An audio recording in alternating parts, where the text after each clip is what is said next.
Hey guys, what's going on? This is Pants Our Dragon, and today I want to be doing a video on what supports you should play if you aren't a support main. Now this video will be good if, say, you're in Champion Select and someone takes your main role and you're stuck with support, and now all of a sudden this guide appears in your face and starts to help you. Now this video won't intake how balanced a champion is. It's going to be over the criteria of how easy is the champion to play in like 1 to 3 games, so not being too mechanically intensive. Champions whose kit are one-dimensional. For instance, Thresh is two-dimensional where you can use his W offensively and defensively, while Blitzcrank is one-dimensional where you just press Q and be offensive with it. Well, most of the time you're going to be offensive with it. How forgiving a champion can be when punished for mistakes, which ideally means heals or tankiness. And champions who basically let their AD carry do all the work. And now with all that being said, let's get started.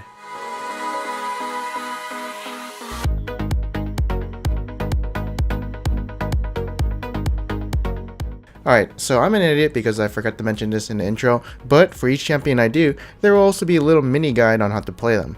Alright, so first up is going to be one of my favorites, Soraka. Soraka is one of the easiest supports to play if you are not a support main. Why? Well, basically what you do is stand behind your AD carry while he or she does all the work, and you just keep feeding your AD carry heals and heals over and over again. Your Q is pretty mediocre to hit, and its only useful purpose is to restore health to Soraka. Literally, your only job is to just stand back and not die. If you can do that, you can play Soraka. Oh yeah, and if you see people dying, well, you press R. But it's also better if you use it under 40% health, as Wish's healing is increased by 50%, so it's kind of that last resort weapon to use when you're in peril. The only thing that's kind of tricky about Soraka is using her E. This is a great zoning tool for people to avoid, as people don't really want to get caught on it since they get rooted, or can instantly silence someone like Katarina who's spinning with their ultimate, but primarily I use it for a zoning tool, so I like to put it in front of enemies or where they're going. Alternatively, it is really good for chaining CC, as it's great to combo with a Mumu ult, Malphite ultimate, and you get the picture. Also in lane, make sure not to spam Q a lot since it does cost 70 mana, and your mana is primarily used for healing people. Now onto the build of Soraka. So for runes, some people take health regen, some people take ability power. It really depends on what you prefer, but for reds, it's a must to get armor. This is the rune page I would take if I were playing Soraka. As you can see, there's not a lot of offensive stats, mostly passive stats like health regen, as we want to supply the health for our heals. But ever since the nerf to her W, where they increase the mana cost, you might want to go, a little bit more mana regen. As for masteries, we go 0, 18, and 12, pretty basic for a Soraka page. And for the item build, I do go into the coin path, and then cooldown boots because it's really cheap and, great on supports. And then I would go into banner command if the enemy has AP. But if not, I get the Zeke's Harbinger, and then after those two items, it's pretty situational on what you get next. You can go AP, you can go health regen, you can go movement speed, but what I do not recommend is going health. It's counterproductive with her W. As for skill order, you definitely max out W, and after that some people max out E after, or Q. Me preferably, I like to max out E, just because the amount of stats you get when you level it up is a lot. Well, putting points into Q is, well, it lowers its cooldown to like 5 instead of 7 at max rank. And you also use it more often than your E, and you'll probably only use your E once in a team fight, but I'm not too sure. So it's really up to you. Next up is gonna be Blitzcrank. So Blitzcrank is a champion that is very one-dimensional because your job is to basically pull people and then kill them. That's all you have to do in team fights, in laning phase, and just roaming around. Like, yeah, you don't pull the Mumu into your team or the Alistar, but that's literally the only thing you have to watch out for. Pulling anyone into your team is usually a good thing, and you just knock them up right after. Add R for a little burst, and you got yourself a good Blitzcrank. As long as he can make hooks, then yeah, he's an easy champion. Yeah, maybe you have to save your ultimate for that Katarina spinning around with their R, but that's a pretty rare case when you need to hold that R for a special reason. And it's also very unlikely to use your Q as a defensive move and pull enemies away from your teammates. And so basically, land hooks, GG. This champion is also one of my favorites to play as a support, and a lot of people who do not main support usually play Blitzcrank because he's, well, pretty easy and pretty fun. Now, for runes, people are weird. People are taking a mix of magic penetration and physical damage between the reds and quints, also having movement speed around in the quints too, and having armor between the yellows and quints. But what I usually see all of them taking is mana on their blues. What I would take is Hybrid Pen reds and then AD quints with an armor quint in there, health in yellows, and then mana on my blues. For masteries, I would maybe go into 0, 18, 12 or 0, 12, 18. If you want to be more tankier, you can go 0, 12, 18. If you're confident on your pulls, then you can go Thunderlords. For the build, I would go into Face of Mountain, into either Mobility Boots or Swiftness, but most likely Mobility for, catching people out. And then Frozen Heart or Solari depending on the situation. And then basically just building tanky and just tanking from my team. You can also get Righteous Glory somewhere in here, but I feel like that item has been nerfed a ton. But it does have decent synergy with Blitzcrank. And for a skill order, you'd max out Q, and then your E, and then your W. Your W is fine at level 1 because it already gives 70% movement speed, while at max rank it gives 90. Overall, Blitzcrank is a great champion for anyone who doesn't main support and is good at landing their hooks. Next up is gonna be Taric. So Taric is a meh champion right now, but honestly he's probably one of the easiest supports to play. Maybe easier than Soraka. But basically it's Taric. When you want to go in, you press your non-skill shot E. Then you press your W to do some burst damage. But if you have your R, you would press that first. And then you would heal whenever needed. Also autoing in between your abilities to get cooldown on your passive, plus a little magic damage is effective. And in laning phase it can be quite hard to get multiple passive procs as you're facing ranged, but in teamfights it's pretty easy. So in teamfights make sure to auto attack something in between spells, if you can. But otherwise this champion is really easy because, well, he has auras. You don't do anything and you're still effective. And you have no skill shots, so he's really easy to play. Plus heals are very forgiving for anyone who doesn't play support, so if you need to go passive mode, you can do so. The only thing that's a bit tricky about Taric is landing his W and R since they kinda have a short range, and you gotta be pretty close to the enemy to deal the damage. So sometimes it's better not to have an auto attack in between your spells in the laning phase. And as long as you have your W, enemy is full of physical damage, you can reduce quite a bit of damage. But let's be honest here, he's a pretty simple champion, so let's get on to the build. So for the runes I do go magic resist in blues, 3 armor quints, a bunch of armor reds, and health yellows. For masteries I go 0, 12, and 18, and basically as you can see, I'm a tank. For item build, I'm basically building tank, doesn't really matter what boots you take as long as it's cheap. And build Solari if they have AP on their team, if not, build a lot of armor. For a skill order, max out W. If you're losing in a lane and need some heals, max out Q. But after maxing out your W, you want to max out your Q. And then we max out E last because we only get 0.1 stun duration increase on each level, so that's pretty useless. Overall, Taric is a very simple champion.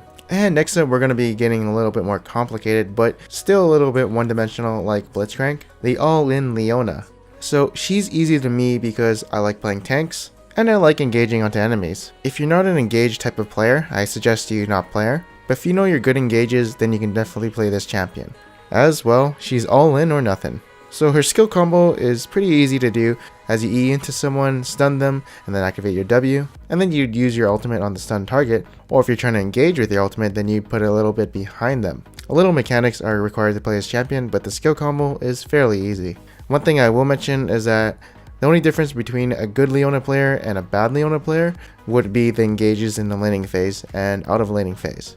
Basically, if you're good at engaging onto people and you know you're good engages, then you're gonna have a good time with Leona. The only things that might be tricky when trying to pick her up is landing her ultimate and maybe hitting her E. But yeah, I recommend her if you like engaging onto people, as, well, there's no backing out when you're going in. And say if you're getting ganked, well, what would a pro do? He'd probably do the same thing as you, press his W, try and live, if he has a flash, then flash. The only problem she has is if she gets poked down in lane before she can engage, then that's going to be a problem. But that's why you push to get level 2 as fast as possible. Now let's go into the build. So for runes, I take Hybrid Pen on my reds, Armor Quints, Health Yellows, and then Magic Resist on my blues. For masteries, I go 0, 12, and 18. If you're thinking about all-inning an enemy all the time, then you might want to go Thunderlords. For the item build, basically going tanky as much as possible. So health, armor, magic resist, and CDR is always good. For the skill order, you'd max out your W, and then your E, and then your Q. The reason you max out your E second instead of Q is because it does do more damage, is AoE, and your goal is to match your E cooldown with your Q. So you can always have them up together when they're off cooldown. Although Leona is a bit more mechanical than the champions I listed before, remember that this list doesn't revolve all around mechanics. Alright, let's get a little bit more simpler.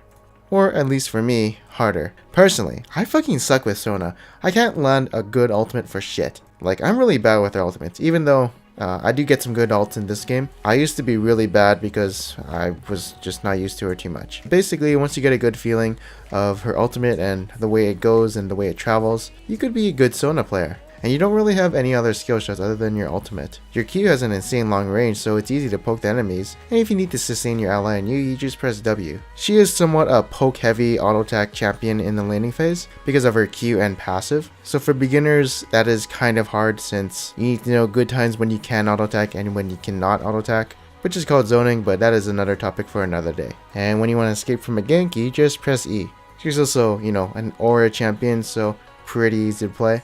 You just gotta be good with your auto attacks and I guess your ultimate. Now, one of the best things about Sona, I feel, is how well she scales in the mid game and late game. So if you do poorly in the early game, as long as you can make it to the mid game and late game, you're gonna have a good amount of threat, as each point into your ultimate makes your abilities more stronger, and your W becomes really useful since you can provide a shield to your team and heal people. There are also two other things that I worry about when I use her, which would be managing her mana and how squishy I am during the laning phase. But once you get a mid game and late game team fights, you just spam your keyboard until the team fight is over. Alright, so for runes I take Hybrid Pen reds, Armor quints, Health yellows, and Magic Resist blues. For masteries I go 0, 18, and 12. Yeah, we do a lot of damage, so I think Thunderlords is pretty good here. Windspeaker's Blessing obviously is good, but we're not maxing out our W first. That'd be more for the mid game and late game stage.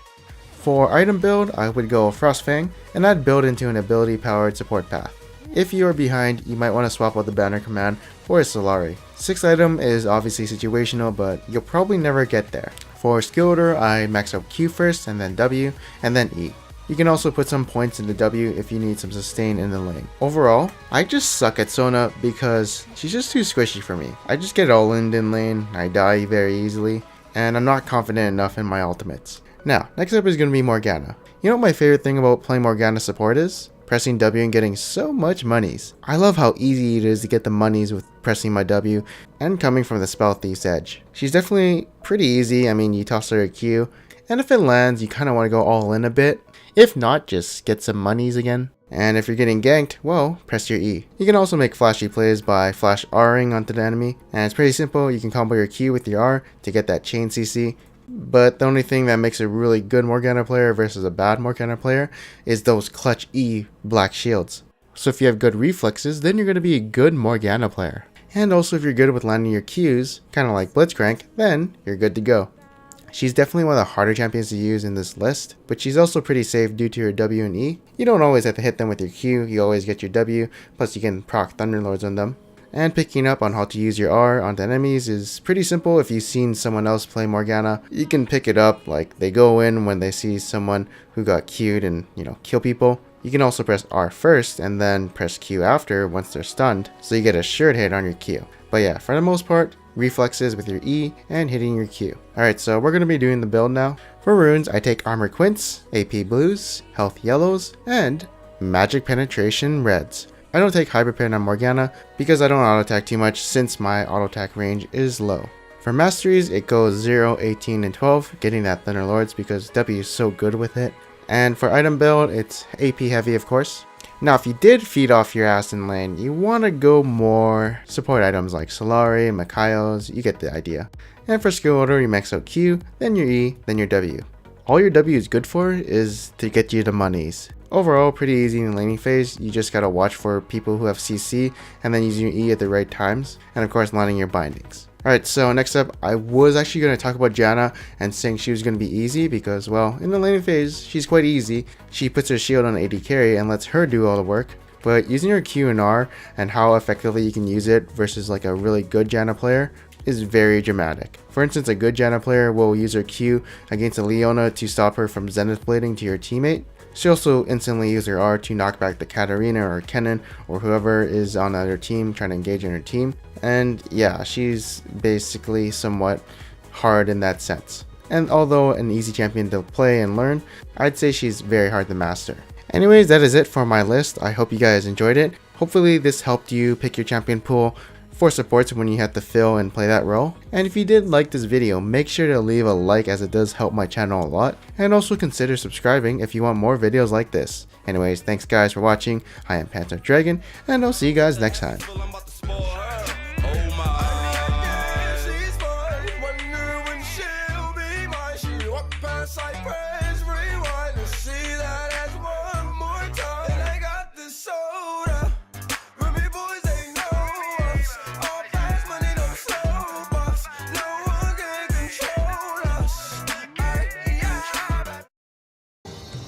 sprite animations. Hello. I only have 61%. Hello, for it. love. Hello, Hello, love. Hey, look, why is the bloodthirster though?